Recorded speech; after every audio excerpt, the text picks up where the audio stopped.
Trade Union Congress as well is also warning the government to avoid using the war in Ukraine as a reason not to increase their daily minimum wage in the next tripartite committee meeting. According to the TUC, which has the largest number on the government's payroll in the public sector, the economy witnessed some turbulent times even before the war in Ukraine. The union says it will not accept excuses any longer in its subsequent dialogue and will resort to industrial action if the demands are not met. Samuel Mbura has the rest of the story. General Secretary of TUC, Dr. Yaba, speaking to the media after a pre-May Day forum, said the sufferings of the Ghanaian workers have now been exacerbated by the current economic situation, and the Trade Union Congress will not allow that to continue. So the job crisis, predates, Ukraine. The job crisis came before COVID. Therefore, we think that it is not right to blame COVID and Ukraine for every job crisis that we have in this country. That is not right. And we are not going to accept that. The Trade Union Congress, which is leading organized labor, is very cautious, and we always are biased towards dialogue. We hardly want to strike because strike is a very difficult thing to do. It's like war. So before we declare war on the employers, we have to make sure we have good reason. This time, we have the good reason to do it. Therefore, we caution that the employers must listen to us. And they should not just listen, they should also hear us, because the workers of this country are suffering too much, and we should not allow it to continue. Those who are in charge of this country must know that without workers, this country cannot progress.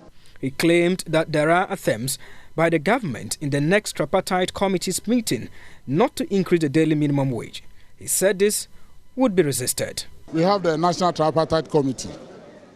The National Tripartite Committee has started the process towards determining the minimum wage for this year.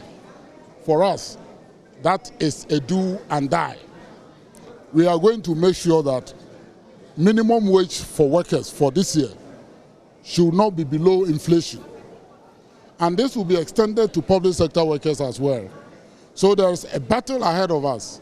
And I can see organized labor is ready to fight. And we are going to do that. Some public sector workers have also been expressing worry about the increased cost of living in the country, which they say is affecting their incomes. And as a worker, I expect the government to fix the economy, do what is expected of the government to do, so that it can alleviate the poverty in the country, so it can also cushion up the workers in the country. It's an undeniable fact that every Tom, Dick, and every worker in this country is having the heat, is feeling the heat of the economy. Things are just not going right for everybody. And you could see the consistency at which prices of goods and services are just increasing, like I would say, at an increasing rate, and eroding the value of our incomes, especially our disposable income.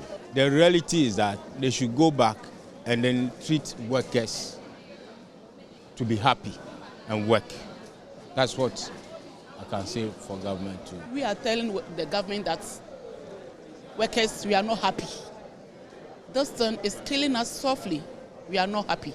So we need him to do something else. The pre-May Day forum was organized by a German non-profit foundation, Friedrich Ebert Stiftung, on the theme protecting jobs and incomes in the era of COVID-19 pandemic and beyond. Samuel Mbura's report for Joy News, Accra.